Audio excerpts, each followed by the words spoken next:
Yes.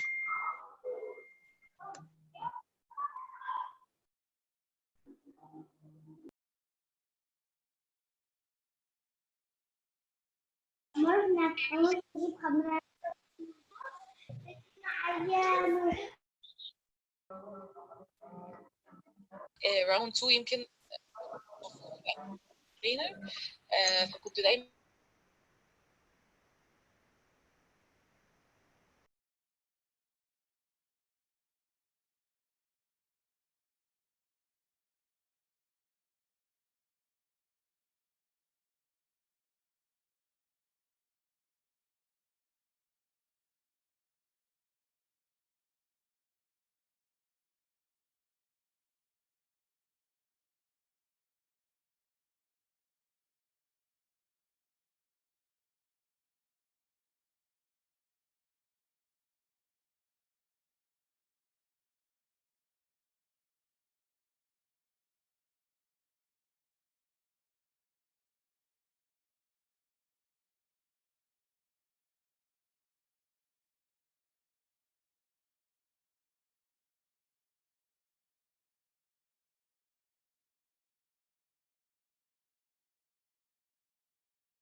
السلام عليكم.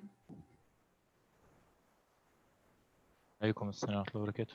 Hello everyone, how are you today?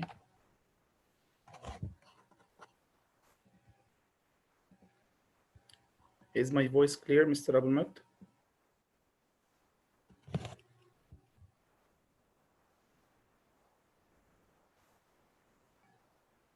Okay.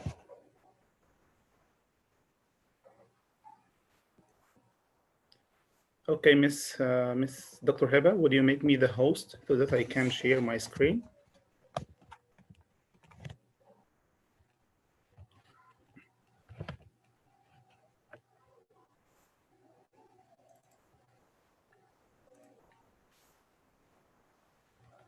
Okay, thank you so much.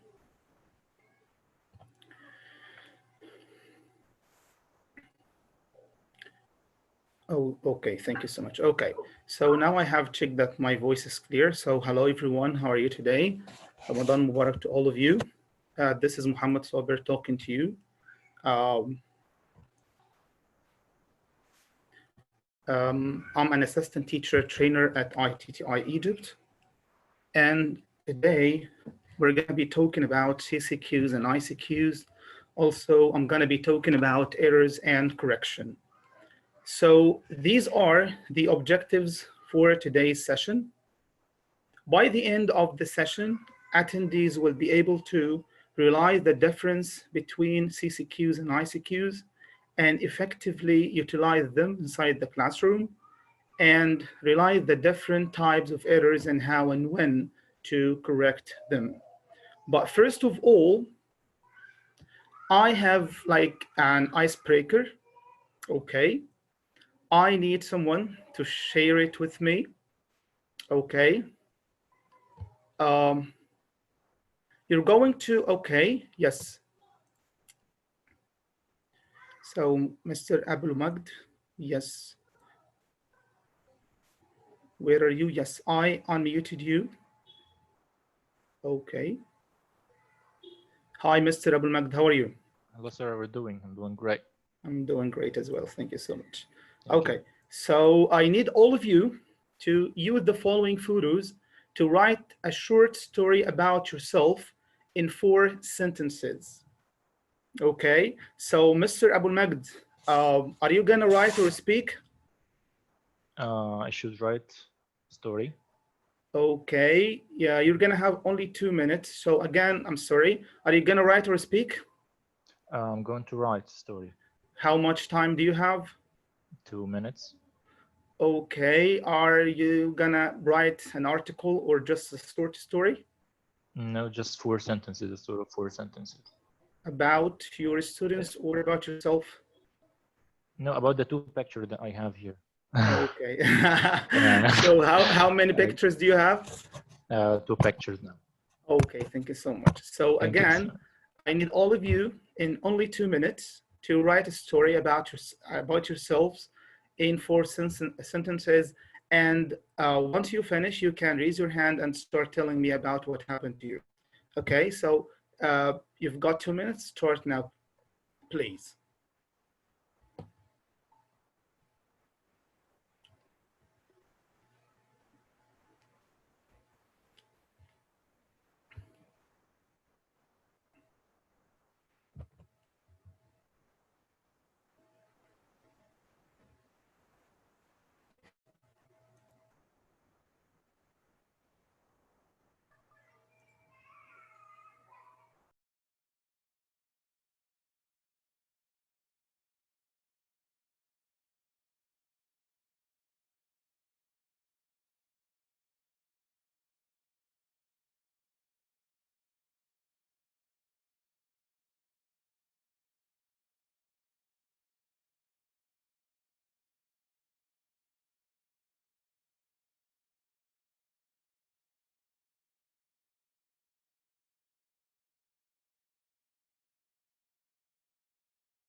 One minute.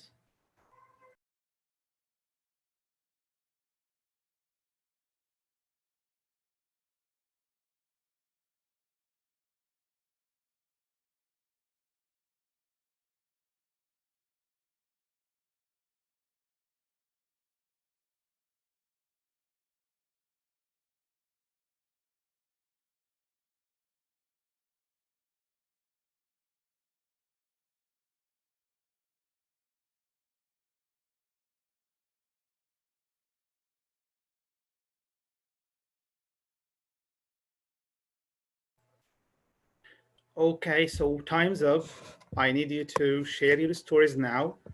Yes, many people are sending their stories here in the chat box. Okay, so yes, you're allowed to raise your hand, and I'm gonna, allow you to speak. Okay, Mr. Ala, once I was returning back to my home, it was raining and there was a puppy. Yes, great, was wet. Very good. Okay. I tried to help it, but the mom thought that I will harm it and it will bite me. It will bite me. Great. Okay. So in case you want to raise your hand and start telling me your story, okay, I'm going to allow you. That's so great. We've got here many stories, very funny stories. Okay. So Mr. Ala is here. He's raising his hand. And we have Mr. Ahmed.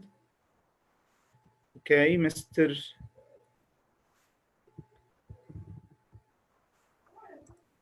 Okay, Mr. Ahmed, you start, and then we're gonna take Mr. Ala. How are you, Mr. Mohammed?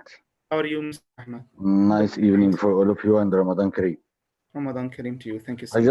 I just wrote a short story since I don't like dogs, and because of a past incident, I saw a dog yesterday while I was going out from my work, so I ran away hurriedly. Oh, wow.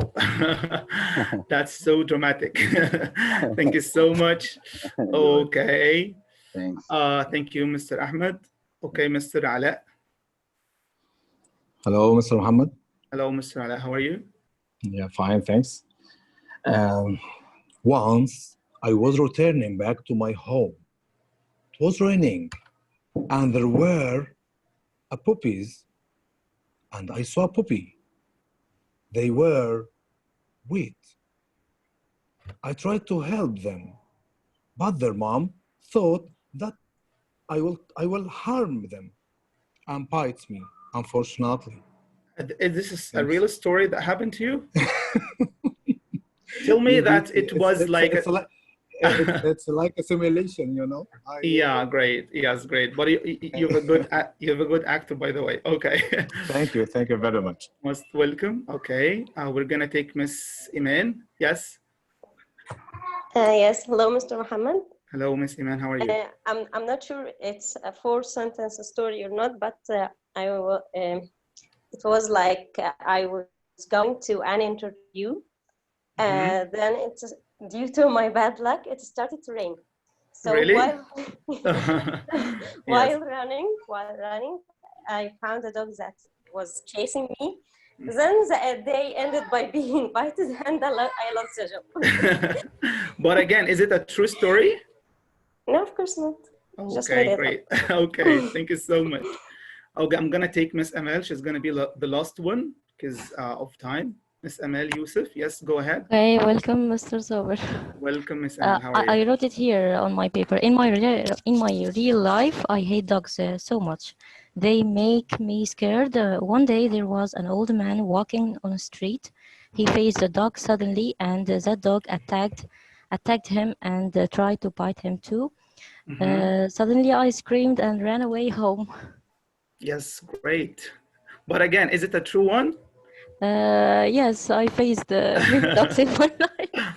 Okay, thank you so much for your participation. Okay. Welcome, okay, so now my question is, you remember the question that I asked Mr. Abul Magdi before, you know, talking about the story and talking about what happened to you. So does anyone here, you know, remember or still remember the questions that I asked Mr. Abul Magdi at the beginning of this session? If you remember, would you tell me what these questions are or what they are called? I'm waiting for you to write. Okay. Just write them in the chat box, yes. Yes, how many pictures are you gonna write or speak? Okay, great. So Mr. Islam, Ms. Suhair, yes, amazing. They said the correct answer. They said C, ICQs. Yes, ICQs. Okay, so yes, many people are still raising their hands. Okay, so I'm gonna, okay. Yes, Miss Hogger. Yes, hello. Hello, welcome. Happy Ramadan. Happy Ramadan to you and all people. Yeah, for me, it happened in real life when I was in grade 4 in primary stage. I waited for the bus to drive me to the school. Then I found or I saw some dogs. They felt that I was afraid. Then they started to chase me, and I screamed, and all the streets came. Wow. Yeah. So from this point of my life, I have phobia or xenophobia from dogs. Great. Happened, yeah. You're just like me. You're just like me. I don't like them. Yes, I hate dogs, and you know, I'm really afraid of them. Oh, anyways, thank you so much for your participation. Okay, So Miss Iman, I'm gonna ask you a question, Miss Iman Abdulaziz. What the questions, or what the question that I asked Mr. Abul Magd are? Do you know them? Okay, good evening, Mr. Mohammed Saber. Good It's evening. a very nice chance to see you. And I've just Thank you so remembered much. the very nice memories about ICQs Egypt and my my session. So it's very nice to see you again. Thank you so much.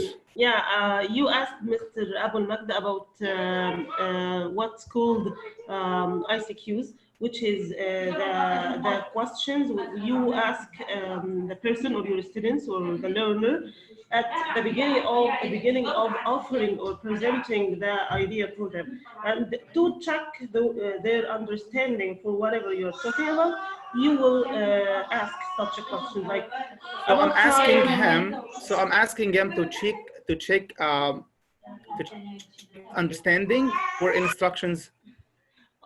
Yeah, just check the check the instructions at the beginning about the time he should have or use, and the kind of question he's gonna do, and such ones to check the understanding at first. Yes, that's so great. Thank you so much, Miss Iman. Thank you so much. Okay, so as Miss Iman said, and many people said in the wrote in the chat box, ICQs, which are the questions that I started asking Mr. Abul Magd at the beginning of the session or at the beginning of this webinar, they are called ICQs, and they stand for instructions checking questions. And as I said, I used, or any teacher uses ICQs or instructions checking questions to check the students understood the instructions given to them, and he or she is going to make sure that his students are doing the correct task. So sometimes we ask our students to do a task or solve any kind or answer any kind of exercises, and after you give your instructions, you see like your students are still, you know, confused. They don't know what they're gonna do. So as a good teacher, you have to ask some questions to be fully sure that your students have understood the instructions correctly, and you're gonna make sure that your students are going to do the right task. So if you ask your students to write, maybe, so you make sure that they are going to write, not speak. If you want them to have only 5 minutes, so you're gonna make sure again that they are going to have only 5 minutes, not more than that or not less than that. So again, ICQs simply are some questions to check the instructions that you've given to your students, and you're gonna make sure that they are doing the right task. Okay.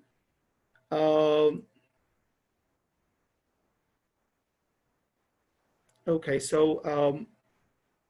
okay, type. Am I clear? I'm talking about my voice. Is my voice clear? Because someone sent me a message telling me that my voice is not clear. Okay. Yes. Yes. Thank you so much. It seemed that the problem is yours. I'm so sorry. You can, you know, I don't know what to do, but you can leave the meeting and join again, or check your computer sound. Okay, thank you so much. Okay, so now I'm gonna give you an example. You are a teacher and you ask the students a question like that. Individually fill in the gap using the correct answer from A, B, C, or D. You've got 5 minutes and to do so. So maybe your questions, I'm talking here about instructions, checking questions, are gonna be like, are you going to work individually or in pairs? Of course, the answer in brackets is the expected answer. So your students should say individually. How much time do you have? 5 minutes. Are you going to write or speak? Of course, they're gonna write. So for example, if you ask your students any question of these three, like for example, if you said, how much time do you have? If someone said or says 3 minutes, you're gonna say as a teacher, no, you've got 5 minutes. So here, you're going to make sure that all students have understood the instructions, and this way you're not going to waste a lot of time. Okay. Now it's your turn. I'm gonna give you an example. Imagine that you are inside the classroom now, giving this kind of instruction to your students, which is work in pairs to talk about the internet advantages, and you've got 3 minutes. I'm waiting for you to set some correct ICQs, and once you finish, you can write them in the chat box or raise your hand. You've got only maybe 30 seconds to do so.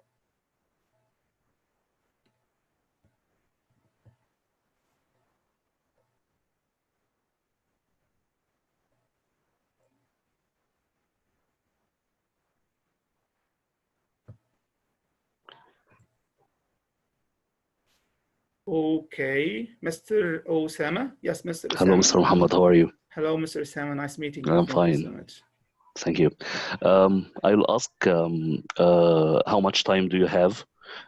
The answer will be 3 minutes. I'll ask them how will you work? Will you work in pairs or individually? Is expected answer is in pairs. And what will you write about? Yes, great. Okay. Thank you Thanks. so much. Most welcome. Okay, Miss Dua Hassan. Yes, go ahead. Hello, Mr. Mohammed. Hello, Miss Dua. How are you? I'm fine. I wrote the first question. Are you going to work in pairs or in groups?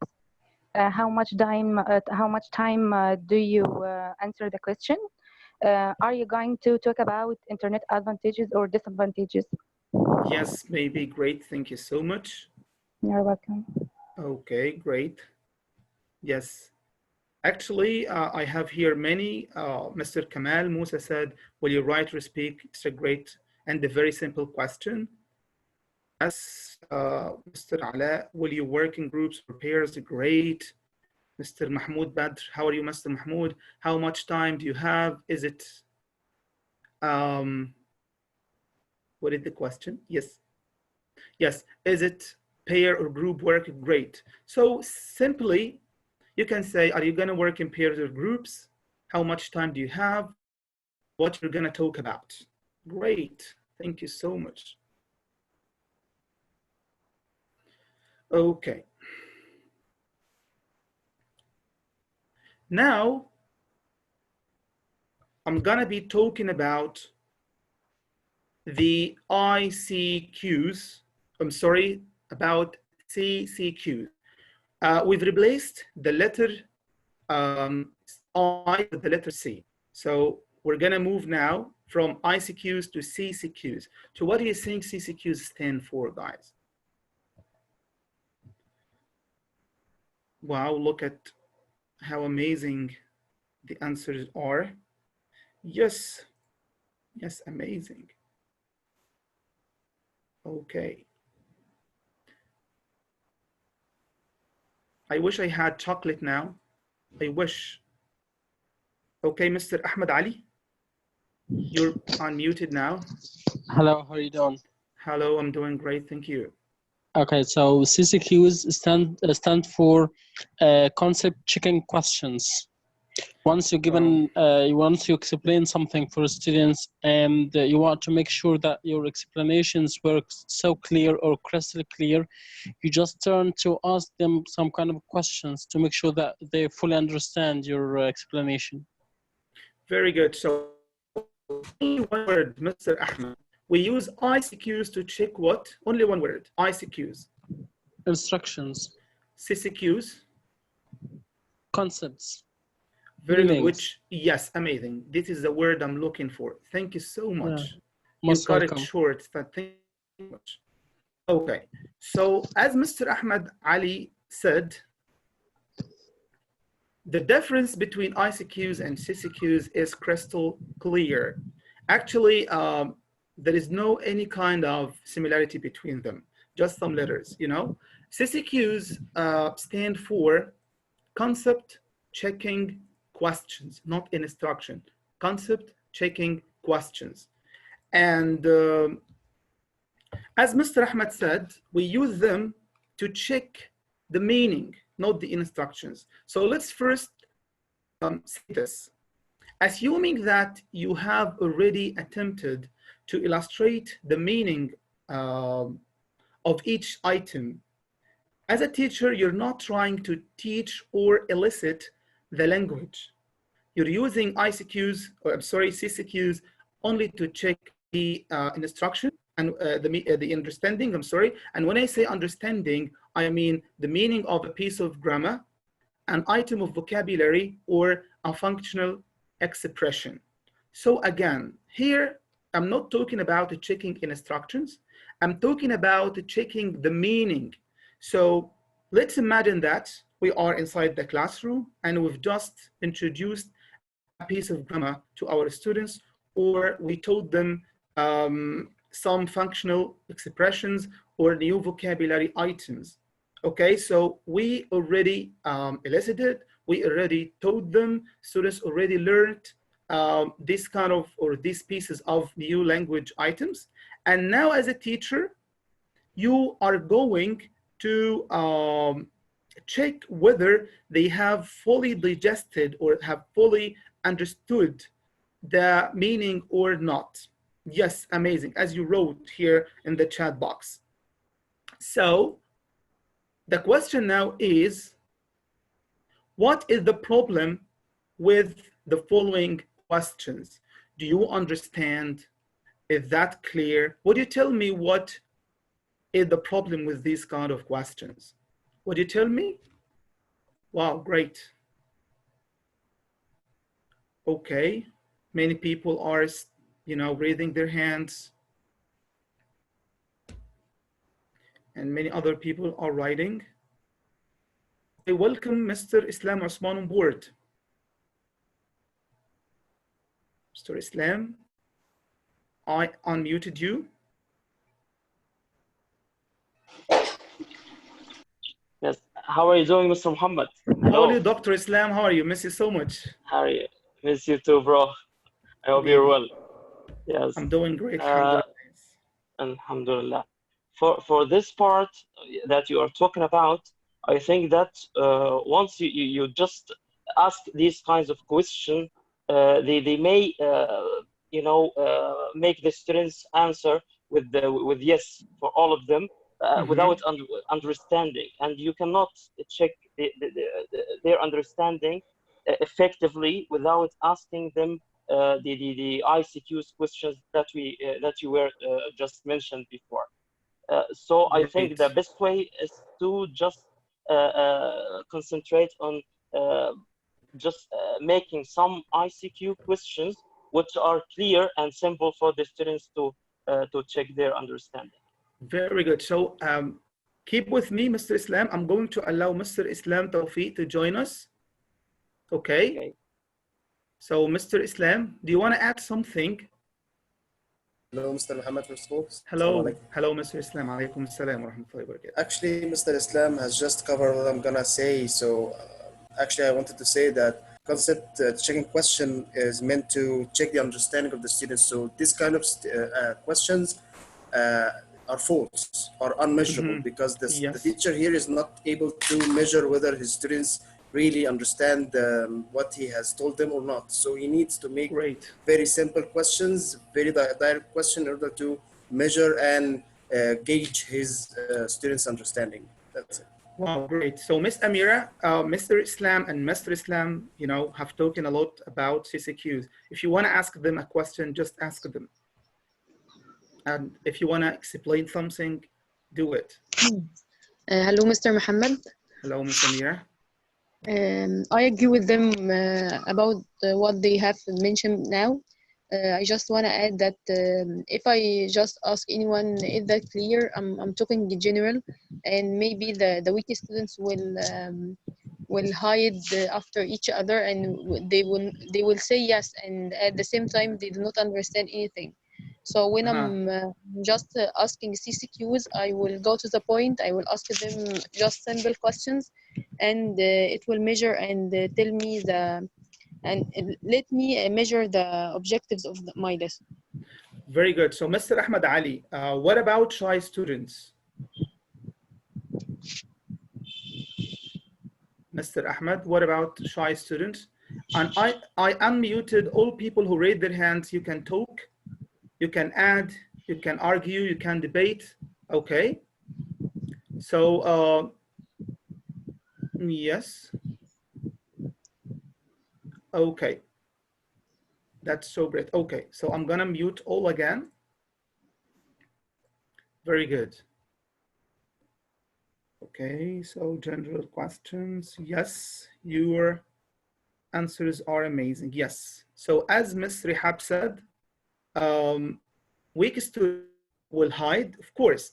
And sometimes there are many, shy students. They will feel like, okay, all the class said yes, yes, this is clear. So I'm gonna be like the student or the stupid one. If I raise my hand and I say, okay, I do not understand. So they are not measurable questions. So they are so, bad, low quality. Because if you say, do you understand? All of them are gonna say yes. Is that clear? All of them are gonna say yes. And sometimes maybe they do not fully understand what you've already told them. Great. So they're not effective, they're not beneficial at all, and they are too much traditional. Okay. So now let's talk about why do teachers use them? So as you see, they are more valid. In other words, students might think they have understood something correctly, whereas they haven't. Actually, they always work because while the meaning of a piece of language is likely to change based on context, so the correct CCQs will always deal with this change. Number 3, they will develop a language awareness of the teachers. And I need you to tell me how could CCQs develop the language awareness of the teacher? Can you think of an answer? How could they develop the language awareness of the teacher?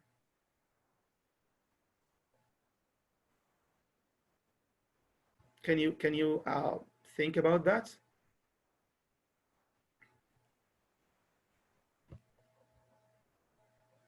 Waiting for you to think.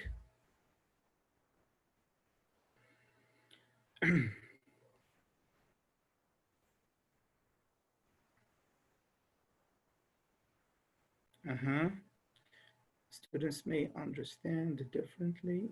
Fixed questions need fixed answer. Okay. Some people are raising their hands. Yes, Mr. Ahmed.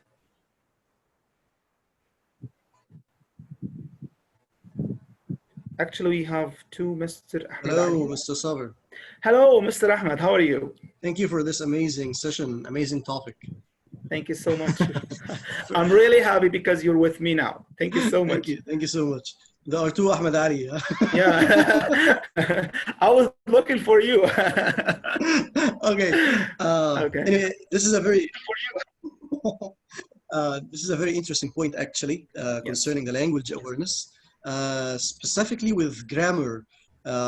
Let's say, for example, if we're explaining the present perfect, while designing your CCQs, there are certain concepts that you are bearing in mind. One of them is to draw a distinction, for example, between the present perfect and the past simple. So you have to design a question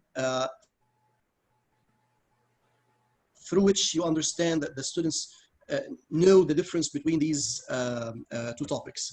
Yes. In order to design a good question testing this specific area, this shows the language awareness of the teacher himself. Yes. Because if you don't cover this area, for example, in your CCQs, then there is a problem within your CCQs. So actually designing the CCQs, they expose you to, to many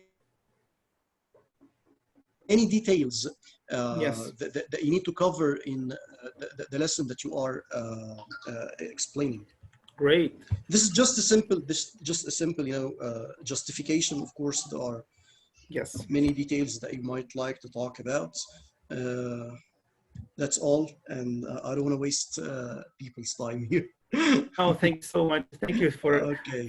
for your you know, clarification. It was Thank great you. and fruitful as well as usual. Thank you so much, Thank you, Mr. bro. Ahmed.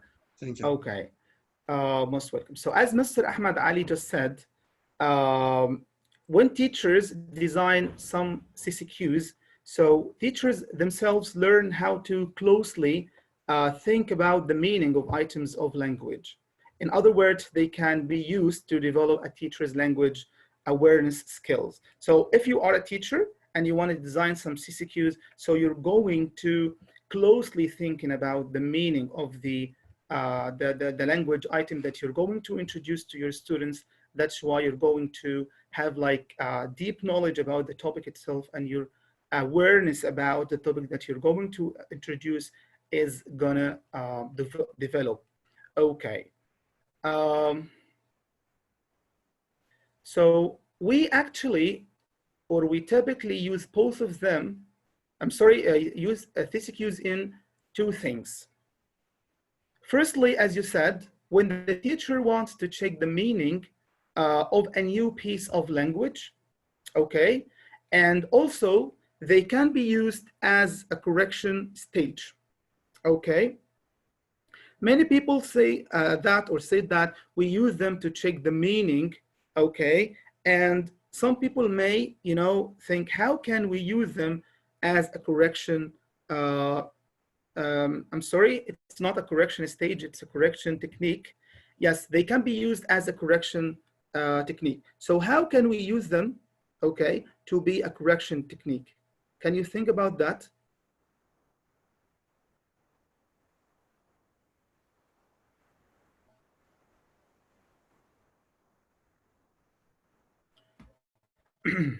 So how do you think? Okay, so in case you know the answer of such a question, just raise your hand.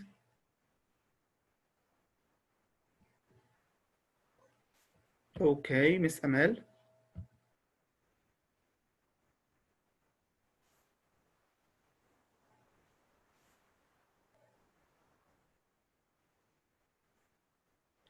Okay, some are writing no, there cannot be used as a correction technique.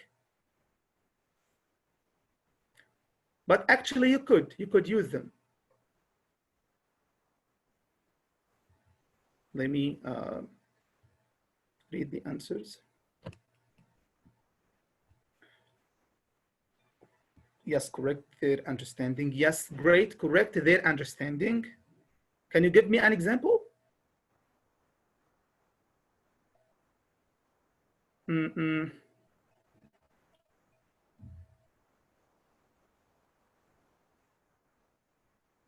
Okay, so imagine that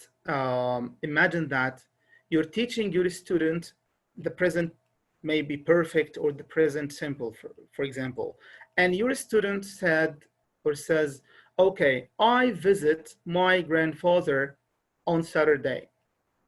So you want to make sure that he is fully understanding the use of the present simple. You can, okay, type, okay, Mr. Islam, he raised his hand. Okay, do you want to add something, Mr.? Yep. Hello, everybody. Okay. Hello, Mr. Islam. How are you? Thank you so much for giving me the chance to talk with you. Thank you so much for You're most welcome, dear. topic.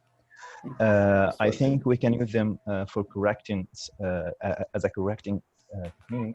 For example, if we explain the present perfect, I can write a sentence on the board and I can ask them some questions for correction. For example, can I say I has? They will answer no or yes.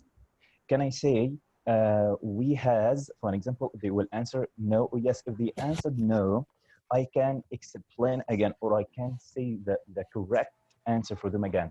That's it. Okay, it's something like that. Okay, Mr. Let's take who else raised their hands? Okay.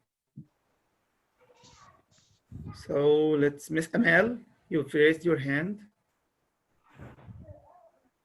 Okay, if you want to speak, just unmute yourself. Yes, Okay, Mr. Sab. I Yes. said, did you hear me before or not? No, no, no. I talked some minutes ago. Okay, I said while students answering teacher questions, they may have some mistakes or in pronunciation or in grammar mistakes, so the teacher can comment upon them, so they know the right answers after having some mistakes. Okay, let me tell you something quite important about or regarding this point. When we're talking about CCQs as a kind of correction technique, so again, I'm going to check the meaning.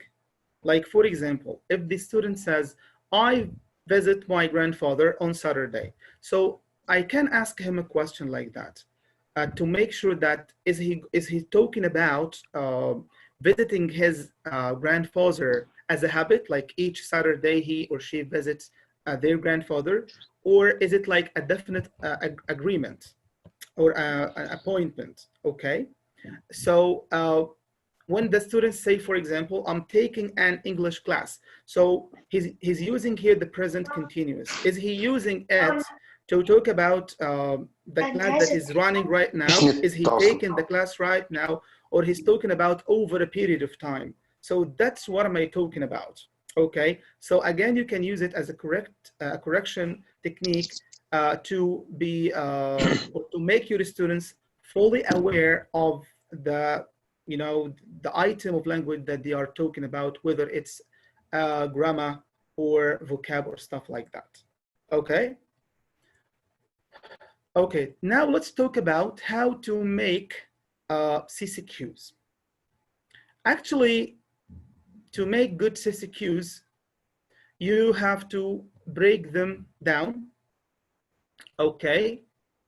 Yes, many people are raising their hands, but actually, okay, I'm gonna allow some of you to speak, but after this, completing this part. Okay, so they are made by breaking down the meaning into some statements.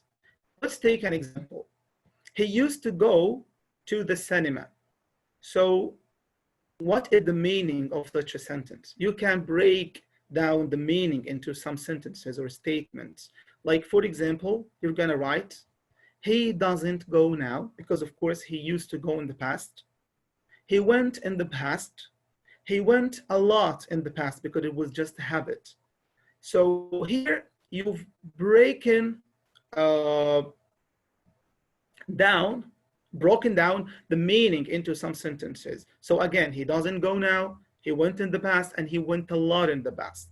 So how to make these statements or how to change them into questions? It's very easy and simple. You're gonna write, for example, does he go now?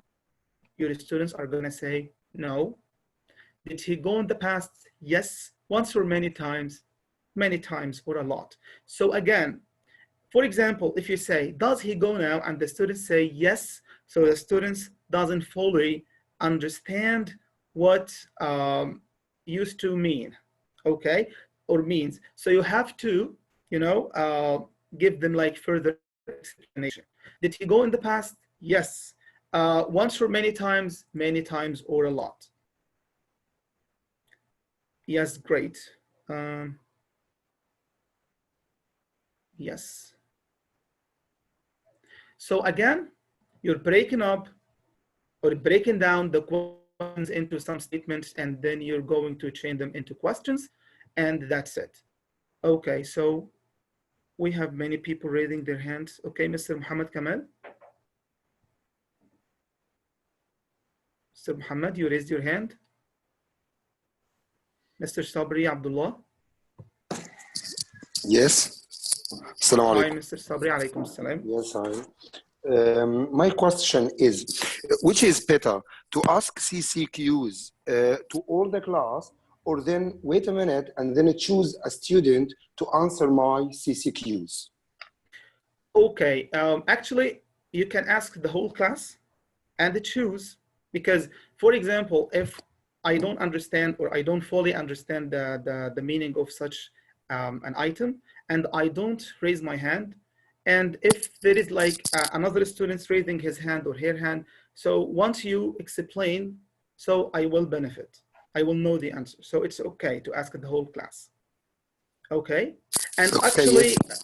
while speaking to your students or while teaching them any kind of new information, so okay, that's okay to ask a single or the whole class these kinds of CCQs. So it's okay. Yeah, which is better? I choose a student before asking my question, or ask the question, then I choose a student. Okay, actually, I don't like this kind of way because it's a little bit traditional. You have first to group your students or make them work in pairs or in groups first. Okay, Yes. and you start telling them or explaining them. And I'm not gonna say explain, but I'm gonna say try to elicit as much as you can. And once you've done or you're done with the explanation stage or the presentation stage, you can start asking them some CCQs to make sure that they, you know, have fully understood it. Yes. Okay. Thanks, Abba. Yes. Welcome. Thanks, Abanaj. Most welcome, sir. Okay, Mr. Islam Tawfiq.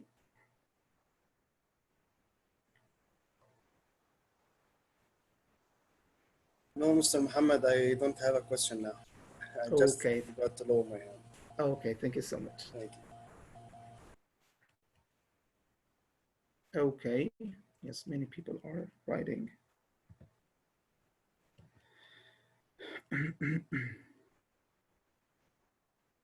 Okay. Yes, and here Miss Iman said, I think, or wrote, I think choosing the students will be a bit embarrassing in some occasions. Of course, if he or she doesn't know the answer, so it's gonna be like an embarrassing thing. Okay, thank you so much. Okay. Very good. Let's move on. Okay, again, this is not a piece of grammar. It's just like a request, polite one. So I was wondering if you could help me do my homework so you can ask very simple questions like these two. Is it an order or request? So the expected answer is request. Is it polite or impolite? So it's polite. Okay, another example. She went back home as soon as she finished work. So you may ask your student or your students, did she finish work? Yes. Did she go back home before or after she finished work? After. Did she go back home immediately after? Immediately or after a long time? Okay, so immediately after. And of course you can use some or draw lines on board, but in today's session I'm not, you know, I'm not willing to talk a lot about visuals or timelines, but it's just an example. You can draw a timeline or a diagram, and you can ask your students questions like these. Is finished, I'm talking about here the previous example, is finished action 1 or 2? So 1, because she finished her work first, and then she went back home. What is action 2? Okay, she went back home. How long was there between action 1 and 2? Okay, a short time or a few minutes or a few seconds and so on. Okay. I'm gonna ask you a question now. What's wrong with these CCQs? She ate like a horse. She ate like a horse. Ate like a horse is my target language, or the, you know, the thing that I'm focusing on. So do you think these two questions are okay? Was she a horse? Does she like horses? What do you think of these two questions? Yes, Mr. Islam Osman? You raised your hand. Mr. Ahmed? I think the problem here, especially with the second question, is not too much related to the meaning itself, because you want to get the meaning from the student. She ate like a horse. This is simile, I think. Okay, and the second question: does she like horses? What does that mean, or what does that like? That doesn't have anything to do with the question itself. So it's really bad CCQs. It makes the matter vague, by the way, for the student. Yes. Yes, amazing. So let's see. Thank you, Mr. Ahmed, for Yeah, this most welcome. fruitful participation. Let's see what they, yes, we're asking about the how. These questions do not test anything. Great. How did she eat? Okay. But how did she eat here? The answer is gonna be like a horse, but this is not what I'm talking about. I'm teaching them, or my target language is talking about the idiom eat like a horse. Yes. Great. Ms. Dua said, questions are not related to the target language. What is the target language? My target language here is the idiom ate or eat like a horse. Okay, so when I say, was she a horse? Of course, the students are gonna say no, and she's not a horse, of course, but these questions are not related or are not too much related to my target language. I'm focusing here on the idiom, which is eat like a horse. Okay, Miss Hagar, do you have a question?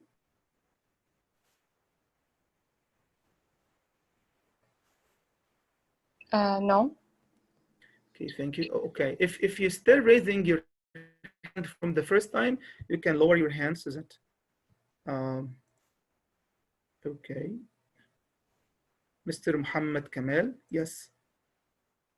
Okay, hello everybody. This is me. Hello, Master. Peace be upon all of you. It's an honor to be talking to you here. An important subject matter. Now let's get started about this. She ate like a horse. What I think here that starting with the second sentence, does she like horses? If I ask this question to my students, I would like asking them about something that's not included in the main sentence itself. Great. So they wouldn't know how to give me an answer. They don't know if she eats like horses or not, because this is not included in the main sentence itself. So this is cannot be a CCQ at all. About the first one, was she a horse? In this question, he's asking about the language. He's changing the meaning of the sentence itself. She ate like a horse. So this sentence is using a piece of an idiom expressing the amount of food that she eats. And that's what I should ask my students about. Does she eat a lot? Does she eat little? But was she a horse? So this is a very simple question, and this is not related to the meaning of the idiom itself. That's what I'm talking about. Thank you so much, Mr. Mohammed. Actually, you've got it short. Yes. So again, these questions do not check the understanding of the non-literal, literal meaning of the expression, which means eating too much. So the questions could be like, does she always eat much food? Yes. Was she hungry? Maybe. Yes. Or yes, she maybe she's hungry, or she was hungry, and so on. Okay. So always remember this rule, which is KISS, K-I-S-S. K stands for keep them, or keep your CCQs simple to understand and answer. I include familiar structures. Don't use very difficult, structures or questions when you ask. I'm talking here about very simple questions. Maybe your first option is to make them like a yes or no questions. Shouldn't use target language. As we said in the first example, when I say she used to, I don't remember the example. I'm talking here about this one. Yes, he used to go to the cinema. Can you ask a question which is, did he used to go to the cinema? Of course not, because you've used the target language, which is used to. So don't use target language. And the final S stands for short and simple answers. Like, for example, sometimes yes, no, and maybe, and stuff like that. Now it's your turn. I'm going to give you, let's say, 4 minutes to write CCQs for these 3 sentences. So in the chat box, how much time do you have?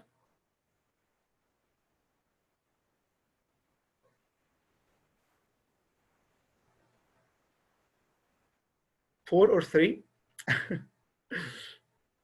3 minutes. Okay. 4 minutes, yes. I don't remember. Okay, 3 minutes. How many sentences do you have? Great. Are you going to write CCQs or ICQs?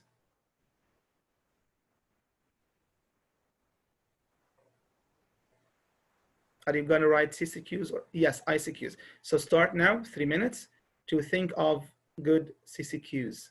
Start now, please.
Okay, so time's up. Wow, many questions. Great. Is he in Paris? Do I have what happened to my hair? Great. Okay, so let's choose who raised their hands. Mr. Zaki, Badr, yes. Hi, Mr. Zaki.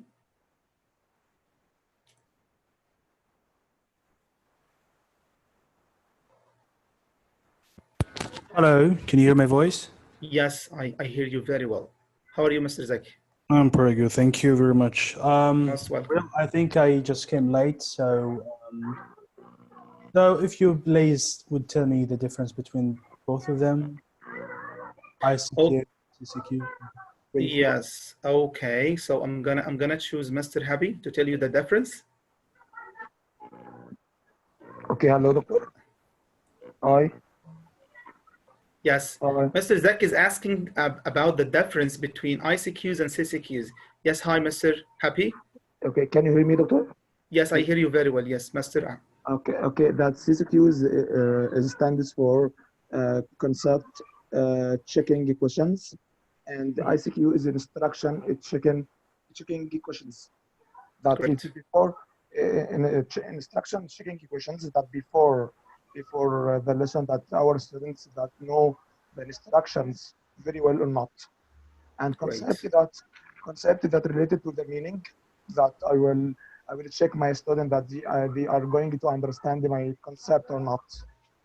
Great. Thank you so much. So as Mr. Happy said, Mr. Zaki, ICQs are some questions you are asking your students to check whether they you're just checking the instruction that you've given to your students. Like, for example, when you say you're going to work in pairs for 3 minutes to write a story for yourself, for example. So you're asking them questions like these. How much time do you have? Are you going to write or speak?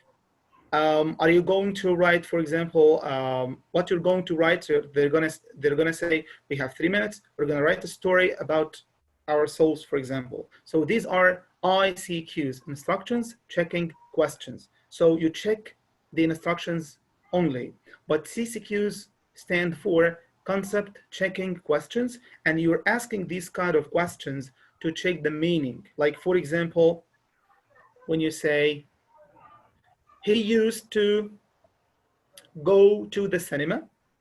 So questions like these will check the meaning. Does he go now? No. Did he go in the past? Yes. Once or many times or a lot. So here you're focusing on the meaning, not the instructions. Okay? All right, thank you. Got it. Most welcome. Okay. So I'm going to allow Mr. Islam and Miss Emmy. You can Yes, speak hello. at the same time, for example. Yes, by the way. Yes, Miss Iman. Okay, my questions are, when did he live in Paris? And what did you buy? And the third question is, do you have a long hair? But I'm not sure about it. I had my hair cut. What is the meaning, guys, of I had my hair cut? What is the suitable CCQ here? Actually, many people are raising their hands, so you can speak at the same time. I don't know. Yes, mister, yes. Go ahead. Haircut means Can I answer? someone cut my hair. That you cut it for yourself or someone cut it for you. Great. What did he buy? A watch or? Okay, guys. Did he buy a watch? Okay. So wait a minute. I bought a new watch. When you okay, allow me to say something. I highlighted the word watch here. So watch is my target language. Yeah. When you ask, what did you buy? This is not a CCQs actually, because my target language is to make sure whether my students understood the meaning of the word watch or not. Again, please. Again. Okay, so Mr. Islam, Osman. Mr. Islam. طب Miss Noel, yes, Miss Noel. Miss Noel Ali.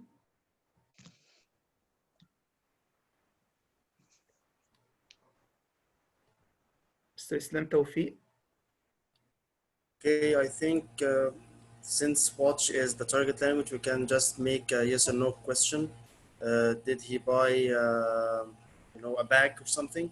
So we need to check exactly whether you can identify what did he exactly buy. Okay, but let me say something. We have actually two different watches. We have a watch and we have a clock, right? Mm-hmm. So if you're making sure that your students know to make sure that the students know the difference between the word clock and the word watch, you may ask them some question like these. Okay, the word watch, do we put it on the wall or wear it on our hands? This is a good CCQ. If they say we put it on the wall, so they do not understand the meaning. Yeah, this depends on the lesson background. If the lesson background is about the distinction between watch and clock, we can form CCQs like what you have just said. Great, because here I'm focusing on the word watch, not any other thing in the sentence.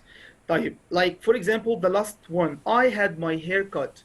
What do you think the best question here is?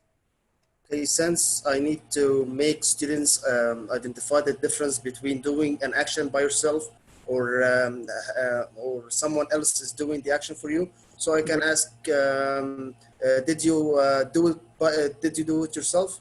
If he said no, so this means that he got the idea of the grammatical rule. It's the perfect question here. When someone says, I had my hair cut, this means, of course, that he or she doesn't do it for themselves, right? Yes. Like when I say I had my hair cut, it means that someone else did this action for me. So the good question is, did you cut your hair yourself? No. Does anyone else or did anyone else do it for you? Yes. Here, I made sure he understood the meaning of this piece of grammar.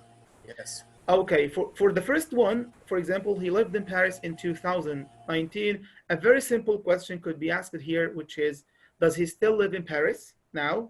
No. Why? Because, he lived in Paris in 2019, which is the past. Yes. Okay.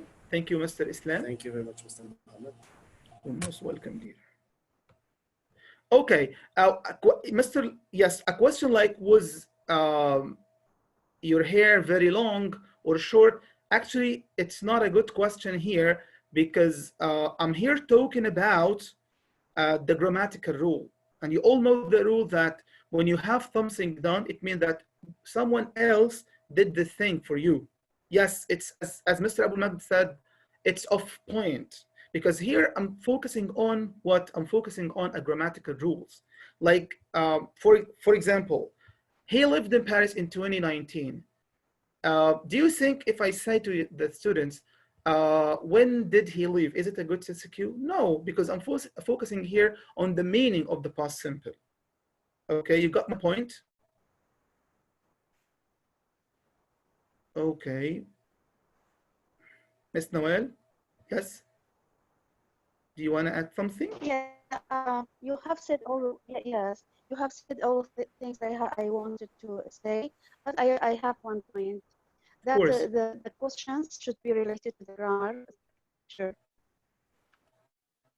That I'm sorry again. Presenting in the class. I'm sorry again. I couldn't hear you. Questions should be related structure. Yes. Are the questions related to grammar? This is what I hear. No, because the word watch is a vocabulary item, it's not grammar. Okay, at the beginning of the session, I said that you can use CCQs to check the meaning of grammar or of vocabulary or any functional expressions. It's not grammar only. When I say I lived in Cairo 2 years ago, this means that I don't live in Cairo now. So I broke down the questions, which is I don't live in Cairo now. So the question could be simply as, do you live in Cairo now? No, it means that the students have understood the rule. Mr. Do you have a question?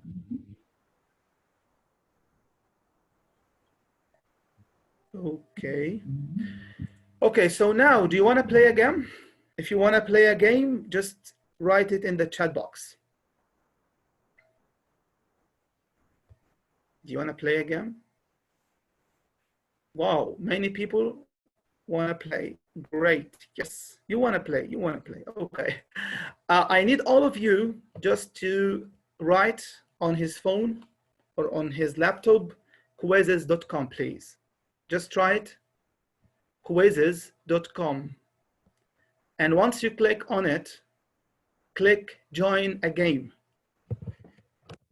So again, you're going to write quizzes.com on Google search engine, and then you're going to write quizzes.com, and once you click on it, choose join a game.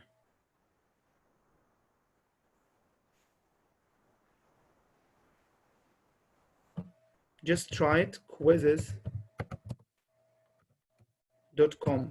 I wrote it in the chat box.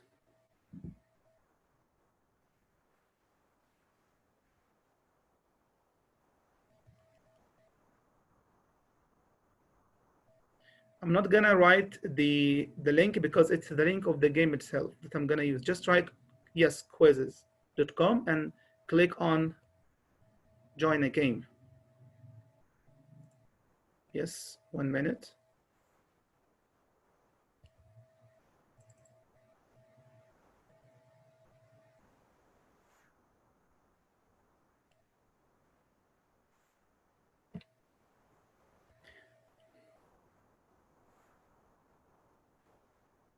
Okay, once you wrote quizzes and join a game, just write this game code, please, which is 399309. Please write this and click join. I'm gonna give you 1 minute. Yes, Mr. Islam, Mr. Abul Magd have joined, Ms. Iman, Ms. Zaki, Mr. Zaki, Great. Mr. Isama, Mr. Ahmed, Suhair, amazing. Dalia Morsi, amazing. Mira, yes. Actually, I've got here 14 people, 17. Amazing. 19 now. You still have 1 minute to join. I need many more people. Many more people. I'm gonna give you another 1 minute. Wow, the number is rapidly increasing. Great, we have 24 now. 26. Great, great, great. One more 30 seconds.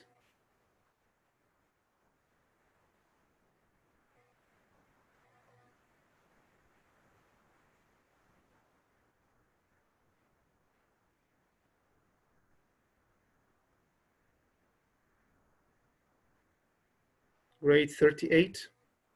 I'm gonna start in 30 minutes, in 30 seconds, sorry.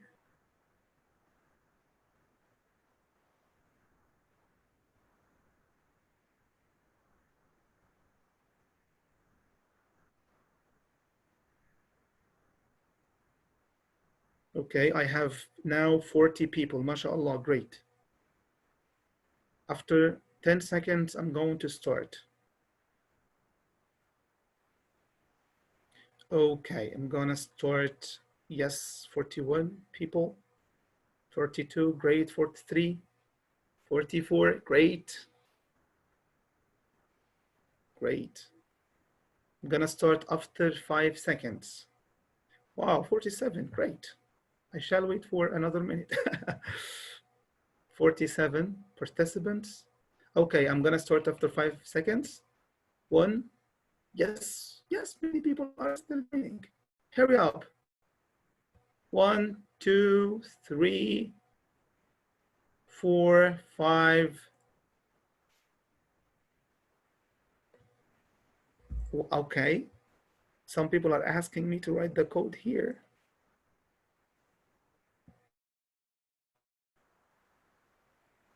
It's 51 people, great, hurry up. Great, 52. I actually wrote it in the chat box. I'm really sorry because I've waited for a long time because many people are still joining. We are now 52 people, great. So now I'm gonna start after 5 minutes. 1 second, 2, 3, yes. Yes, mashallah, we are 54 now, 55, great. So 1, 2, 3, 4, 5, start.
Okay, oh, great.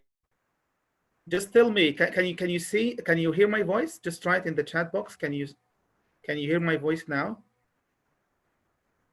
Okay, can you see the site? Can you see the game on board? Can you see it? Just write C, just write C. Can you see it? Yes, okay. So let's say congratulations to Mr. Ahmed Ali, a big clap for him. Mr. Abul Majd, Miss Nesma, Miss Amal, Miss Omnia, they are the top 5. Actually, I'm so glad because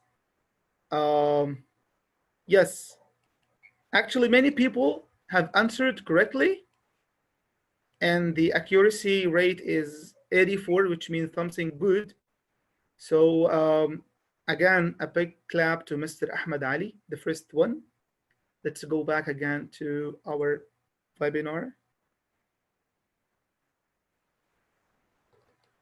Yes, most welcome. Okay. Great.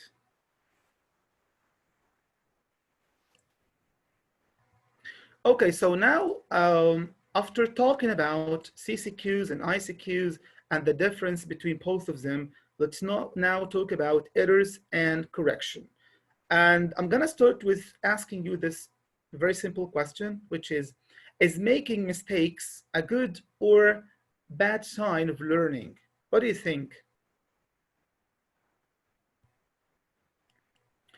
Okay, let's take Mr.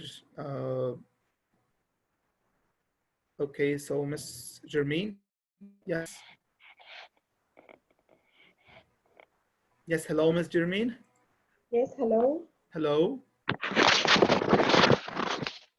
Hello, good evening, everyone. Good evening. Okay, I want to say making mistakes is not so bad. Maybe it means that he is falling and he has something needed to be correct, or maybe he doesn't understand correctly, so the teacher can correct these mistakes. Great, that's so great. Okay, thank you so much. Thank you. Let's take Mr. Mohamed Kamel. Okay, Mr. Mohammed, I'm with you. Okay, yes. What I think towards this issue, which is making mistakes, I think it's very healthy phenomenon because it's very important and it comes with the trials. So if my students are afraid of making mistakes, so they will feel afraid and try all the time, and that would make them unable to speak. And if they tried, they feel that they are tongue-tied and a cat getting their tongue. So I think making mistakes is the first step towards learning. While you're making mistakes, so you are learning from your mistakes, and through time, you will get forward and you will learn from your mistakes, and you will not repeat them towards your teachers and so on. So this is what I think. Great, thank you so much. Actually, you're right, because it's a good sign of learning, by the way, because making mistakes is crucially important and or in the educational process. But those people who said, you know, it depends. Yes, if the mistake repeats a lot and a lot, so it's not a good thing to, you know, for students to repeat their mistakes. But again, it's a good sign that students are learning. Okay, so now I'm going to tell you the types of mistakes. Actually, there are two major types of mistakes. The first one is the slip, and the second one is error. So slips means mistakes which students can correct themselves once the mistake has been pointed out to them. But the error are mistakes which are not, or which students cannot correct themselves, and which therefore need further explanation. So now I'm gonna talk about when to correct oral errors. So I'm gonna start with oral errors. So dealing with oral errors in class, errors can be corrected on the spot or later. And actually, it depends on whether the activity is accuracy-based or fluency-based. Okay, let's see what example, yes. Okay, Mr. Sauber is asking, what is the difference between slips and errors? Yes, so slips are some mistakes which students can correct themselves. Like, for example, sometimes you can encounter a student says or saying, for example, yes, Miss Manal is writing. Yes, she wrote, I want to answer. Just raise your hand if you want to answer. Just raise your hand if you want to speak, Miss Manal, so that I can allow you to speak and unmute you. Okay, until she, yes, Miss Manal. Yes, go ahead. Hello. Hello, Miss Manal. I can say mistake is a slip of tongue or pen. Yes. And the student quickly can correct himself. Great. Can you give me an example?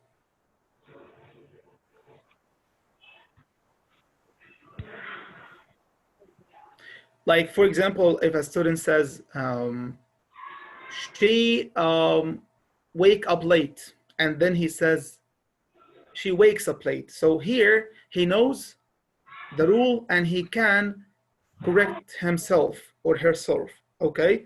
This is like what we call a slip of your tongue. Okay, go ahead. Go on, Miss Manal, yes. Hello? Okay. Okay, so again, if we're talking about how to correct oral, errors, so again, it depends on whether the activity is accuracy-based or fluency-based. Like, for example, if you're teaching your students a rule, which is the present perfect or the present simple, for example, and the student makes a mistake here. So your aim is the accuracy now. You want to make sure that they are using the present simple much more accurately. So here you can correct your students. And of course, you're not going to correct each and every single mistake. There are some questions a teacher should ask himself or herself before asking students or correcting students. Okay, and actually, these questions should be like what? There are, 3 occasions actually when it's relevant to correct. The first one is the mistake is with the language point we are teaching. So again, if you're teaching the present simple and the students are maybe answering using the present perfect, for example, or the present simple, for example. So if the present simple is the point you're teaching, so here you have to correct the mistake. Second occasion is the mistake is being regularly repeated either by the student or other class members. So if you feel like this mistake is repeated all the time, so you have to correct it as a teacher. And occasion number 3 is when the mistake seriously prevents understanding. So in these 3 occasions, you can correct, or correction here is, crucially required. But what if your activity is fluency-based? In other words, if you let your students talk about maybe their holiday, or talking about the advantages of using the internet, as we said at the beginning of this webinar. So for example, if you're asking your students now to have 3 minutes to talk about the advantages of the internet. So here they're going to speak, and here it's a fluency-based activity. It's not an accuracy-based activity. So not to interrupt the flow of speaking, you can make your students do or make mistakes, and the role of the teacher here is just a monitor. You're just monitoring your student, and you're just making or taking some notes. So your students are speaking about the advantages of the internet. And now you're going to write their mistakes, jot them down in your notebook.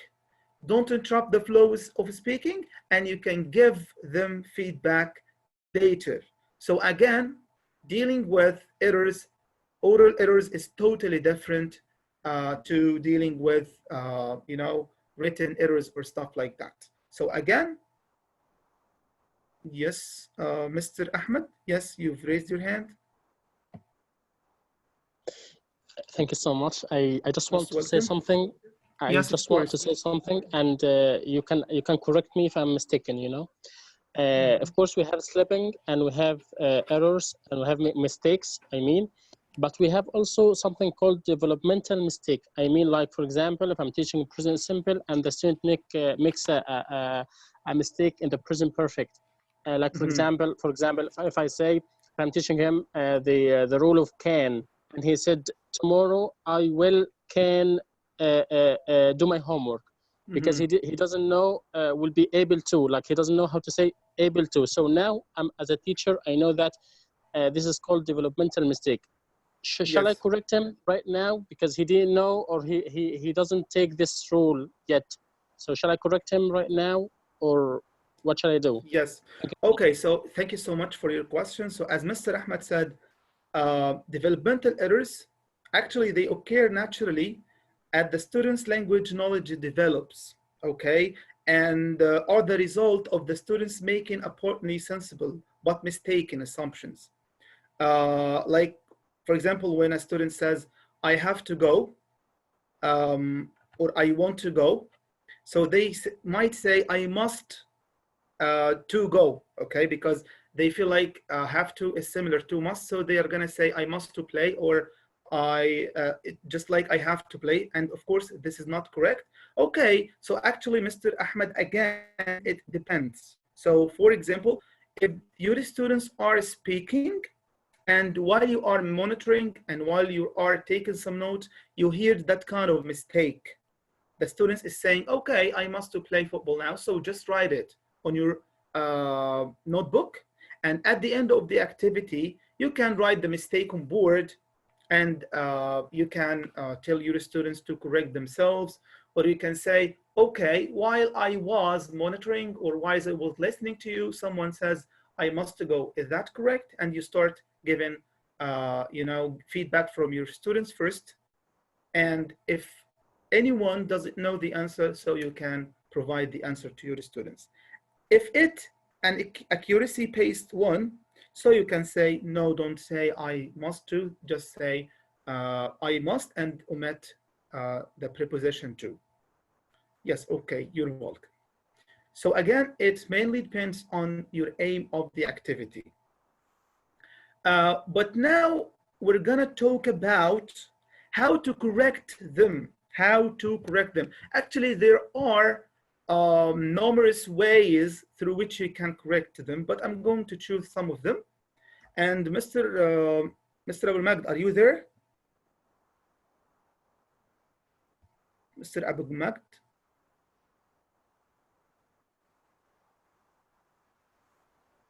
Would you raise your hand, please, so that I can allow you to speak?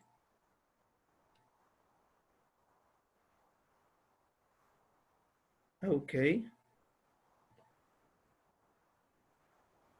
Great. Yes, hello again. Hello, Mr. Abu Magd. Yes. How are you? Yeah, I'm doing Welcome great. again. Welcome again. So now, guys, we're going to apply some methods with Mr. Abu Magd. Okay. How to correct it? You can correct the mistake using echoing students' sentences with a changed intonation. And when I say echo, I mean to repeat the same again. The same sentence that the students say again, but with different, you know, intonation. Yes, go ahead, Mr. Abu Magd, saying the first one, please. So, for example, he lives in Rome in 2007. He lives in 2007. Oh, sorry, he lived in Rome in 2007. Live.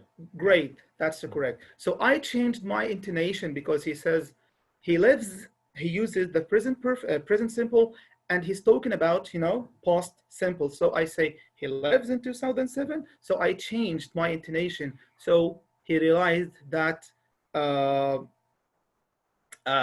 he made a mistake. Okay. I also can use my fingers. Yes, go ahead, Mr. Abdulmak. So I am play every day, for example.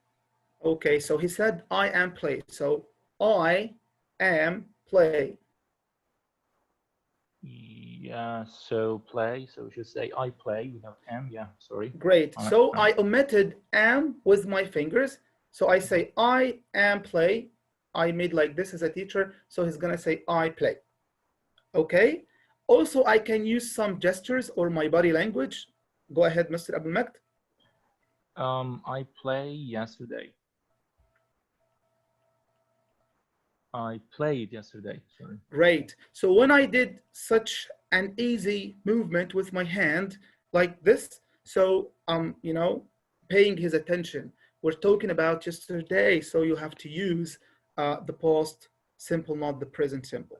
Mr. Mohammed, I have a question if you allow me. Of course. I can find the first one like interesting. The second one also can be applicable. But in class, do you believe that it will be clear enough for students to say, like when students say I'm play, then I just lower one of my fingers in the middle so that it means, yes, I know that for me it means I play, but is it easy for them or clear for them to get this idea? Yes, you have to set your roles.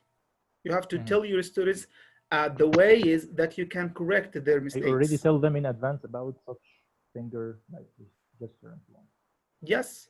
So it's very important to tell your students your rules. And once you do, you know, a movement like this with your fingers, so they're going to know that they have made a mistake. Thank you so much, Mr. Abu Magdi, for your participation. Okay, so now, guys, let's talk about who will correct. Who will correct is crucially important, actually, because we have many types to talk about, or many things to talk about regarding this point. Of course, you can correct yourself as a student. This should be the first option, okay? As it provides the student with the opportunity to reflect upon what he or she has said and to try again. So you can allow your student to correct himself, as I said, or as I did with Mr. Abu Magd, when I echoed my voice or intonation, or when I used my fingers, so he was able to correct himself, because what he made was just a slip of his tongue, not an error. Yes. Of course, I have a second type, which is student-student correction. If the student is unable to correct his or her own mistake, it's often useful to allow the other students to correct the mistake. And actually, students like helping each other. However, this method shouldn't be used if the teacher feels it would make the student who made the mistake feel uncomfortable or confused. So don't use this method. Third type, which is teacher-student correction. This should be the last resort. The other two methods allow the students to identify the problem and correct it. And of course, if the teacher corrects right away, then the students do not have to think about the mistake and work out why is or it's not correct. Therefore, they're less likely to remember it and more likely to continue to repeat the mistake in the future. So the first option for the teacher is self-correction, then student-student correction, and then teacher-student correction. Okay, now let's move on to talk about how to correct written errors. This is the thing I'm going to end my session with. Okay, so actually, dealing with written errors is totally different to oral ones, because as yes, as Jamie Harmer said in his book, How to Teach English, he talked about it. He talked about how to correct written errors, actually. And he said, tell a student that for a particular piece of work, they are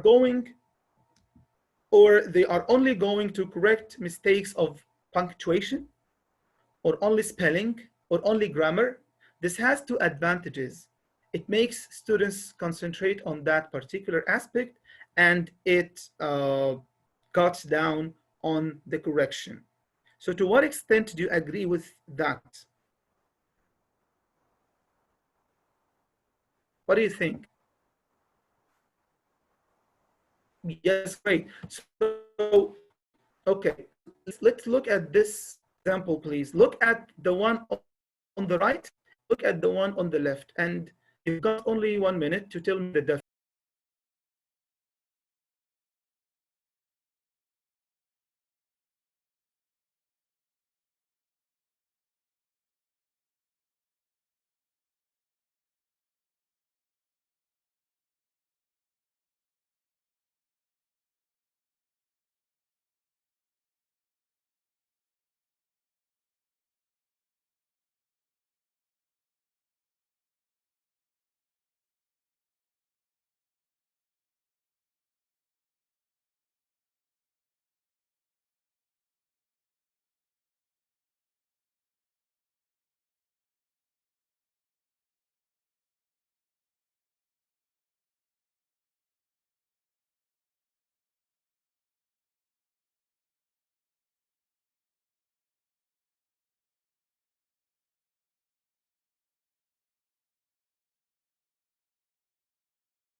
Okay, so yes, many people are raising their hands. Yes, Mr. Osama? Yes. Hi, everyone. Hi, Mr. So what I think is the left method is better because not only it's cutting it down into sections, but also giving the student the chance to find out what is the problem or what is the mistake that he has done. I'm sorry, Mr. Again, I couldn't hear your voice. Again, I'm sorry. I'm sorry. I was saying that the left paper is better because not only it's cutting down the sections, but also giving the student the chance to correct his mistake, to find out what's the problem. Yes, great, great. So does the first one or the one on the right have like a bad impact on students? The one on the right, yeah, a little bit. It doesn't give him the chance to find out the mistake by himself. Also, it's not precise as the left one, and cutting down into section just to differentiate between the mistakes between spelling and grammar and capitals and etc. Yes, great. Thank you so much, Mr. And yes, Mr. Abu, you raised your hand.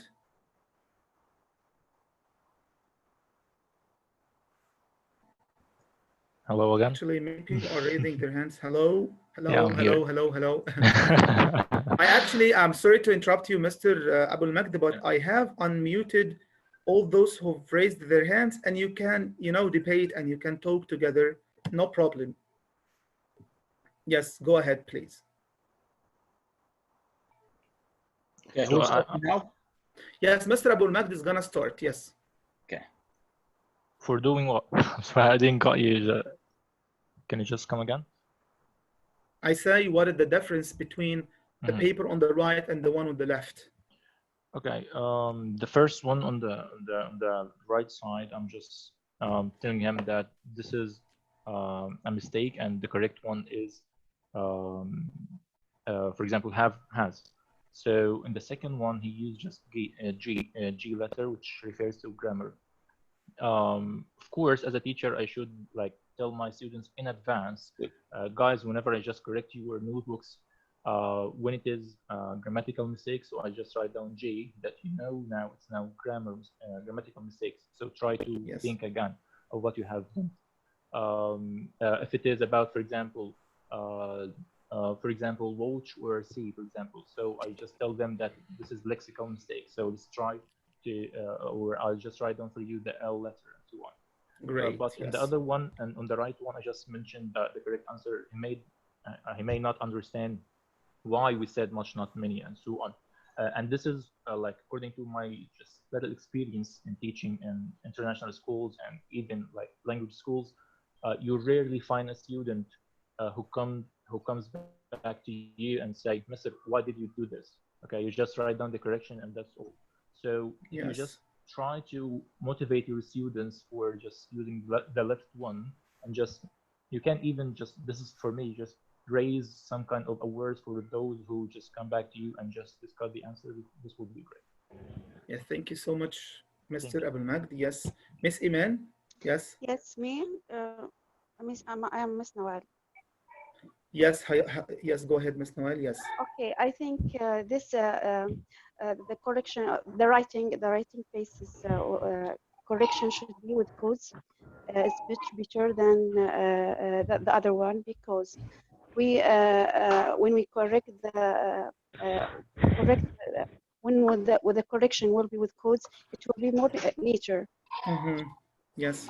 Also, when you are frequently use the codes, for example, S for spelling, G for grammar, that enable students to know what kind of mistakes they have.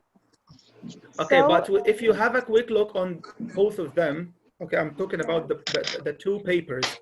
What confuses you most? The one on the right or the one on the left? If you are a student, of course. The one on the right, of course. Yes, the one on the right.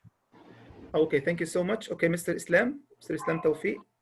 Okay, I think the one on the right is more teacher-led, because here the teacher is doing the whole job. He's not giving the students any chance to search for the correction or to recognize his own mistake. So here here there is no learning is taking place, because if you look at the information is given to the students on a silver plate.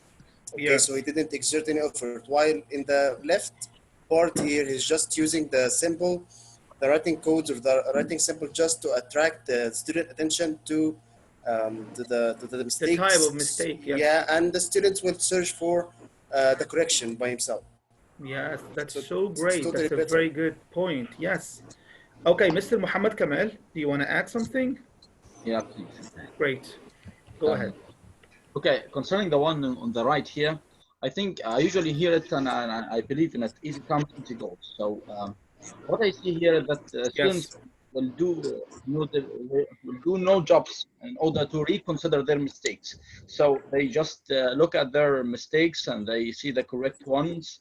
And I think students are more probably will probably repeat these mistakes so many different times until finally they will try to get rid of these ones.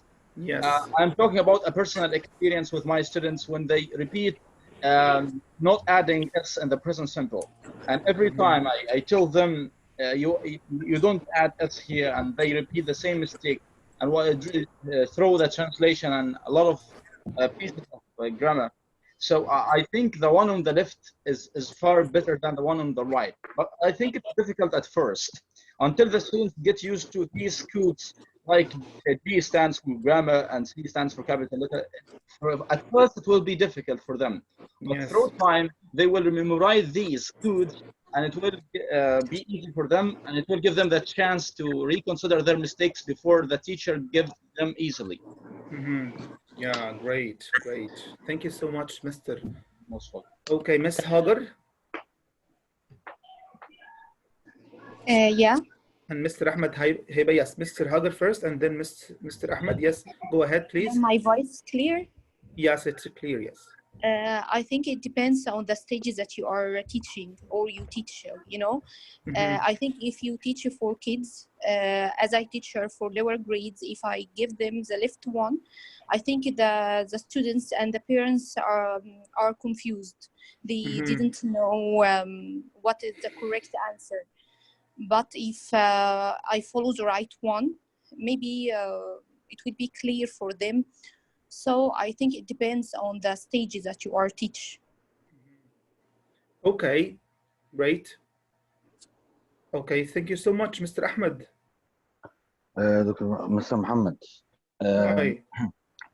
Thank you very much for simplifying that issue, because I know that it's one of the most complicated issues, but you give very simple tools. Thank you very much. Regarding the left and the right one, actually, and of course, the right one will be the traditional way, which we did it for all when we used to correct the mistakes. The other one will give a chance for the student to learn and search by himself. Or it may be a way to correct his developmental mistakes, because maybe he knows the rule, but he is not able to apply it while he is writing. Great. And yes, of course, also to simplify the issue, all the modern technology programs like Grammarly, we can advise even the student to write now something on Word or something, then to use a program like Grammarly or something to do by themselves and to correct for themselves. Then the last step to return to us to check if they are able to even correct for themselves or not. This will be something very well if they did it by themselves first, because the information and the grammar would be more stable to their minds. That's my point of view. That's so great, actually. That's so great. Thank you so much, Mr. Okay. So, as you said, actually, your participation was so fruitful. Okay, 1 minute. Yes. So the first technique, as I said, is to tell your student that you're going to highlight only, for example, grammar or vocabulary or spelling or stuff like that, because once the student looks at his paper and it looks like that it's full of red, it will going to confuse him or her, and it's not a good way to let them themselves. So another technique which many teachers use is to agree on a list of written symbols, like S for spelling, WO for word order. When they come across a mistake, they underline it discreetly and write the symbol in the margin. This makes correction look less damaging. Okay. And Mr. Ahmed, would you send us the form link? Okay. Yes, Mr. Ahmed has just sent us a link through which we can get or obtain an attendance certificate. So you have to fill in this form so that you can have the certificate. Without, filling it, you're not be able to get a certificate of attendance. So it's crucially important to fill it in. Yes, Mr. Ahmed has just sent it.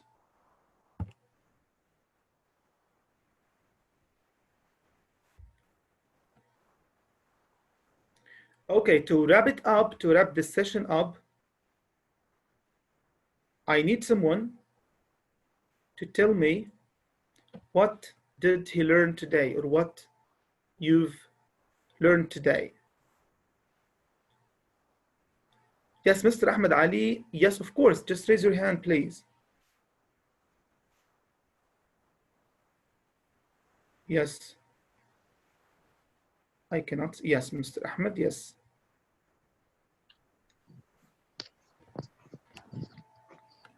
Thank you so much, Mr. Mohammed. I just want to say something here. Like as a teacher in the international school, so writing is one of the crucial things that I teach in my school. So I can say that regarding the two writing that you just posted on the screen seconds ago, I can use the paper which is on the right as a second draft, because most teachers, they only met at the grammar only, like we are just correcting grammars, okay? But you have to, as a teacher, you have to agree upon a rubric at the very beginning with the students. Yes. Like I correct according to the content, the idea itself, the grammar, spelling, and so on. Okay. Then great. In the first draft for the students, like for example, I give them a task and they just write it down at home, and then they give it back to me again, and then I write just S, G, and P, whatever the acronym is, and then they go back again home and then rewrite it again and then come back to me. If they made the same mistake again, at that time I have to interfere and I tell them that this is wrong because of 1, 2, 3. So as a teacher, I have to see the writing twice, not just one time, because most of the students, when I give them the feedback, like this is wrong, and they go home and they don't even write it again. And the mistake still, it's as it is. So they don't correct their mistake again. This is what I want to add, and thank you so much. Yes, and actually it was great. It was fruitful. Yeah, thank you so much. You're most welcome. Okay, so thank you, Mr. Hassan. Thank you, Mr. Kamel. Yes, Mr. Kamel.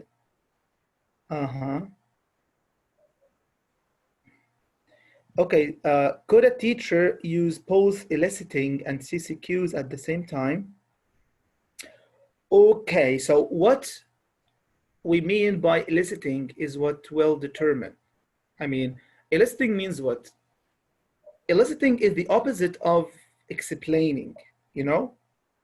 Like, for example, if you're teaching your students the present simple, so not to say, okay, today we're going to explain the present simple and we use the present simple to talk about blah, blah, blah. Okay, so you're trying to elicit the meaning or the use of the present simple by giving them some examples, by giving them a context that has the present simple inside, and you ask them some questions, they're going to work, they are going to give you the answer, and then you're going to elicit, you know, the meaning of this target language.